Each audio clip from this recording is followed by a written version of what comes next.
Hey guys, it's Paul here from Puzzled. Today in this first video I'm going to actually be kind of reviewing and having a look at the solution to the Felix Ure hip flask puzzle. It's a really nice solid brass construction, as you can see. It's kind of got a really chunky weighty feel to it. All the pieces kind of move in a very satisfying way. It's got a nice kind of pop and click when you move the lid here. And it's very precisely and well made. It comes in a little red felt bag, so you can take it around without kind of risking damaging it or scratching it. And it does come with a card here with his website, and it reads, "Hip flask, completely remove the lid from the flask." So that's what we need to achieve with this one. No external tools are needed and no significant force is required. Excessive shaking, banging or forceful twisting may damage the puzzle. Good luck. So that's what we get told. Overall, I'd say it's a really enjoyable puzzle. It's not too difficult, and this is his second puzzle, the first being the Titan, which is a kind of a spherical brass puzzle, similar kind of style to this, but it's just a single sphere. And that's supposed to be extremely difficult, though I haven't got that one, so I haven't done it. But this one took me, maybe half an hour of fiddling about, and then a good kind of hour and a half of like, right, let's actually see if we can solve this. And then I did manage to get to the solution. Overall, I would really recommend this puzzle, although it is a little bit on the more pricey range. It's a really nice piece, again, kind of a display piece, I suppose, if you will, for those people who like to collect the more rarer puzzles. It's a very nice one to have, and the puzzling itself is really excellently done, though, as I said, perhaps a little bit on the more expensive side. Next, I'm going to show you the solution, so of course, if you don't wish to see that, then time to click away. If you'd like to have a look at how we unlock this puzzle, then stay tuned. Okay, so let's have a look at the solution then. So the first things that we can see is we've got this little screw on the outside.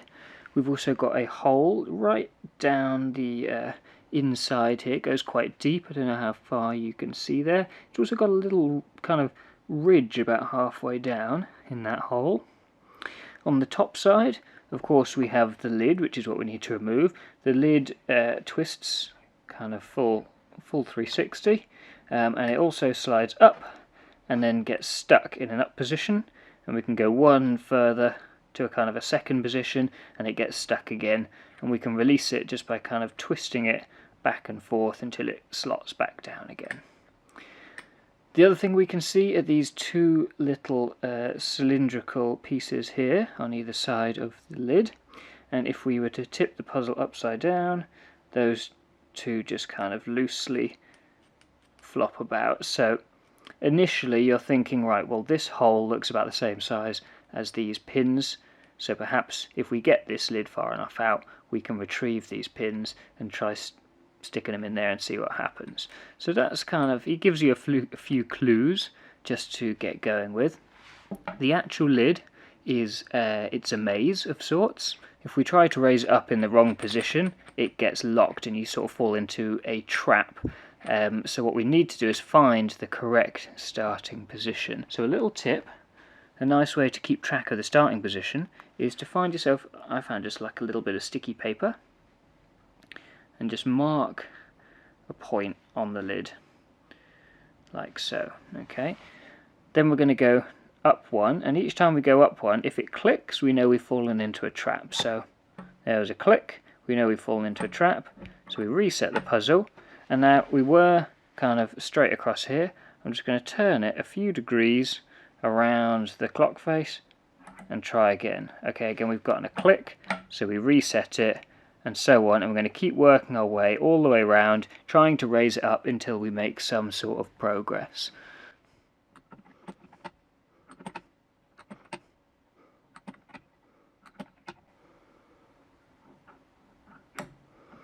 Okay, there we go. So in this exact position here, we can now see that we've actually made a little bit of extra progress. You can see there's a groove there in the actual neck of the lid, so we've actually made it come out a little bit further than what it was previously allowing us to do.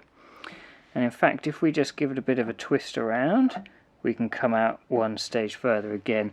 We can actually see the start of the maze here starting to form, just like that. Okay, so now we've actually done this. By chance, I've marked almost the right position, but what you want to do is find this little bridge here. There's a kind of a line that goes across the neck here down. As I twist it around, you'll be able to see that that's a kind of, there's like a groove there on the front. So we want to move our marker here on the top so that it's as closely aligned with that front groove as possible. Lovely.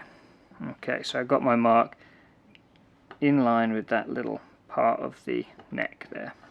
Lovely. Now at this point we actually can't go any further with the neck. However, we can retrieve one of our rods. So we're going to carefully tip it upside down, and this one here has just dropped out. Okay, so we can set that one to the side. The other one is a little bit too long, so it looks like we're going to have to take the neck out a bit further in order to get that one out.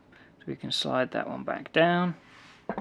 This particular rod, as you can have a look, it's again brass, and we can't do anything with this for the time being, so I'm just going to set that one to the side. Careful you don't lose that. Okay, so now we need to get a bit further on the puzzle, so we actually need to reset it so we can get back up, because we've essentially fallen into a trap by getting that next bit of progress. So we can reset the puzzle again by twisting it around.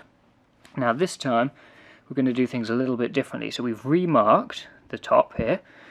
We're going to set the puzzle on its side with the screw facing up, and it should just about sit on its side like that. Okay, we're going to move the lid round so that it's facing, we're going to imagine this is a clock face, it's pointing exactly to 12 o'clock, and we're going to very slowly bring it out until you can just start to see there the kind of a gap in the neck just there at the very base. There's a little gap starting to come, and if we go any further we'll come exactly where we were before, into that trap where we retrieved the first pin. From that position we're going to rotate carefully that we're not pulling it any further all the way around to 12 o'clock like so, and then again we're going to draw that out a little bit further now. Okay, just as we see again the next line kind of coming up, you can see it's almost flush there, another little line coming up. We're going to stop, that's in the 12 o'clock. Now this time we need to make sure we're going anti-clockwise. We're going to turn this one all the way around, again making sure that we're not coming any further out. Going to go all the way around from 6 o'clock anti-clockwise to about 7 o'clock like that, and that should allow us, oh I've just missed it there and I've fallen into a trap, so let's reset that one. Okay, so 12 o'clock, we're going to go from 12 o'clock out until we see that little first line appearing there, twist it around to the 6 o'clock position, come out again to the next line there. From there we're going to go anti-clockwise all the way around.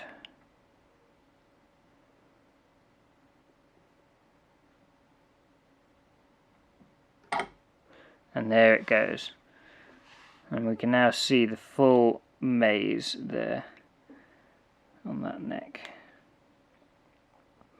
So you can see how it kind of goes all the way around like a maze. We can now actually get rid of this little bit of pink tape. So now that the neck is fully extended, we can retrieve our second little rod. So we're going to slide that out carefully, set that down. Okay, so now we've got to think, how can we get this last bit out? This is completely locked and it's kind of gone as far as we can go. So the next part of this is we need to actually reset this back to the beginning. So we're going to just spin it all the way around, all the way back down to the starting position, except that we've got these two rods out.